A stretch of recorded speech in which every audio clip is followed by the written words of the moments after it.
Now, every year, hundreds of lives are lost on Nigerian roads, mostly due to accidents. But the damage caused by fuel tanker explosion, a common transport mishap, leaves the most impact. Over the years, the incidence and prevalence of this occurrence in the country have increased at an alarming rate. Fuel tanker explosion disaster not only constitutes a threat to road safety, but also to human lives. Joining me in the studio is Julius Akpong, Safety and Disaster Manager, as well as the Safety Manager, Cummins Power Distribution Company. Good morning. Thank you for joining us on TVC Breakfast. Pleasure.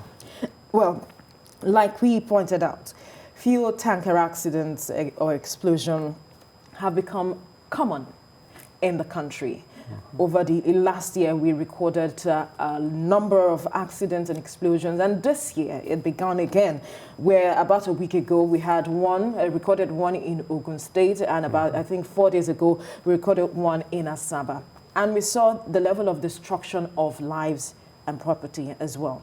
Now, when these things happen, what is most concerning for you when you continue to watch this happen across the country? Thank you very much, and thank you for having me. You're welcome. And I think it's first of all, not because we don't know what to do as a people. Right. As Nigerians, some of us have spent our lives studying things like this. First of all, predicting that when you have a society where such things have to move from one corner of town to the other, that these kind of cases will come up. And so we spend our lives going around telling those who are concerned that, look, this is what needs to be put in place, that is what needs to be put in place to prevent it from happening. Right. So my basic concern when these things keep happening is that as a society, we're not learning anything from history. Because, I mean, first of all, we need to know that when an accident happens, the time to prepare has passed. So you should have prepared ahead. Yeah, you should have prepared ahead. And preparing ahead, as it has to do with tankers, is that, number one, when accidents that concern tankers happen, you know that, first of all, is the vehicle, the driver, the road condition, the condition of the road, the weather. If all of these conditions are met, such accidents can hardly happen, very hardly. So first of all, the driver, is he competent to do his task? Does he know the speed limit? Does he know at what level this truck should be driven? Does he know what he's supposed to check before he starts the trip? Has he slept in the past 2, 3, 4 days? What's his level of calmness? His psyche, is he stable? Because I hear a lot of stories. These drivers even, you know, they do a lot of road rage, and they contest the road with other road users, and in the process, this also increases that. And then the vehicle, who checks the vehicle? Who knows the standard of the vehicle that should be doing this kind of thing? And then the road condition. We have roads with a lot of potholes, some with steep slopes on expressways, and I'm sure you know a particular spot on the Lagos-Ibadan Express Road has become very notorious for these kind of things. So who studies, you know, the slopey nature, and who teaches these drivers what to do when they get to this site? You know, and then there was a time in Lagos when the pressure from us safety professionals was so much that the leadership at the time decided to say, okay, you know what, you don't move during the day anymore, so that there's reduction in competition between these trucks and other articulated vehicles and all of that. Yeah. But even that had its own issues, even though the statistics went down, but we noticed that then the speed limit was now crazy because the road was empty. And then, of course, there were so many other issues. But that still, for now, still looks like the best option. Really? Yeah, but then, even before that, if you put that in place, and then there are no checks on the trucks, the drivers are not certified by anything. If you notice, you see in town, alcohol has become much cheaper because they now make it in very little sachets that, you know, you can buy for 20 naira. So a lot of these guys, they wash their eyes with it. They drink it like water. Milk, like water. A lot of it. And then, I mean, when you are not yourself, you can do anything. And then when you feel the size of your vehicle, but you don't remember the contents of what you're carrying. Personally, so these are the things, these are the things that cause these things. And personally, I've had to, while driving, I was driving out of Lagos, and I had to stop because I saw one of these tankers, the product was dropping. I had to stop and wave at the guy. He wasn't stopping. I just kept driving after him on the side lane until I got his attention. I flagged him down because I carried this FRSC. I'm a special marshal with them. So because of that, that was the only reason why he kind of slowed down and stopped and told me he had seen it, that he's driving to where. So I said, what are you carrying? Because it's written there, 33,000 liters of PMS is what is inside. And I said, what are you carrying? He said, petrol. I said, okay, can you please look for somewhere and stop? If you don't stop now, I'm going to call the office. So he had to stop and then called those who were supposed to come and seal the thing that was leaking and all of it. A lot of these things, I mean, and okay, just imagine that there was anything like a spark or a fire around that area. That's all.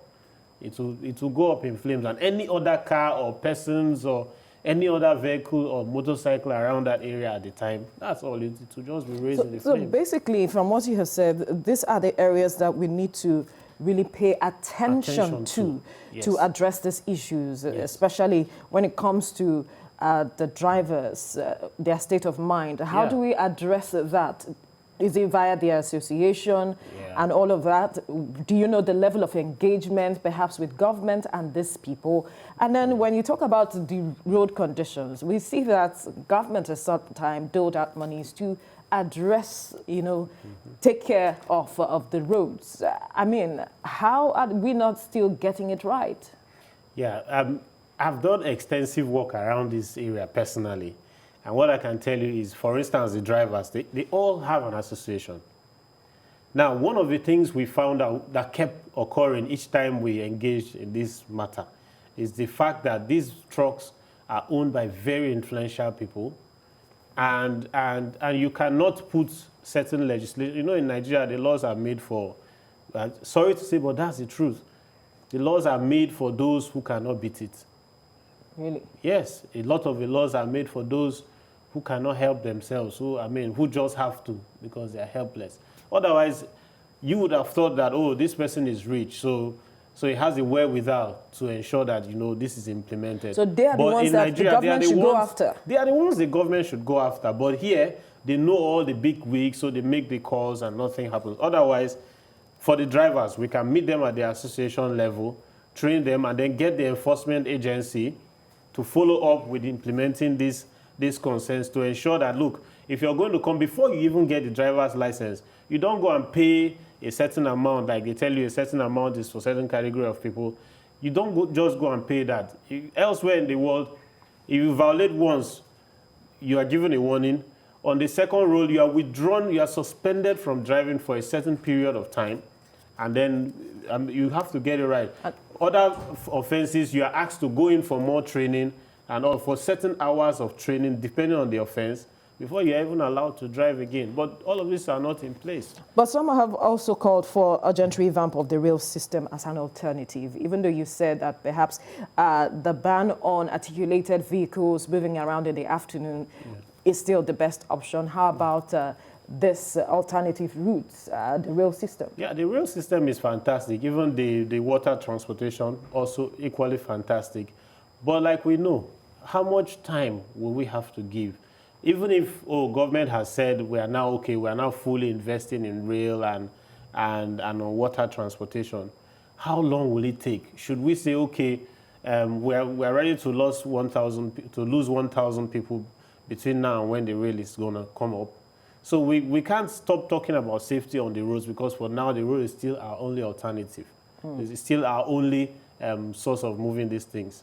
The rail is very minimal. Okay, we know some are coming up, but it's still very, very minimal in Nigeria.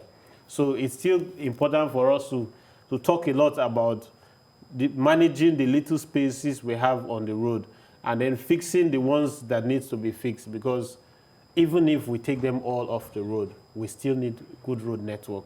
How about people, finally now, whom we see go to the scenes when we see the spillage that eventually sparks this fire? What words would you say to them quickly as a word of advice and ensuring their safety? It's wrong for them to keep doing that. We have always advocated that People don't go there. And sometimes we've also seen in places where the trucks fall and there's no fire yet, you see people rushing with buckets to scoop the product. We have done a lot of advocacy on social media everywhere to ensure people know that you are not scooping, you can't take it away. All right. In fact, there's an incident that happened in Kaba where we lost more than 17 people because they all went to go and scoop fuel and it exploded and they were all burnt. So people should please avoid these scenes. All right, It's Julius. not wealth in the gutters. All right, Julius Akbong, Safety Manager, Cummins Power Distribution Company, Safety and Disaster Manager as well. Thank you for your time on the program. Thank you very much.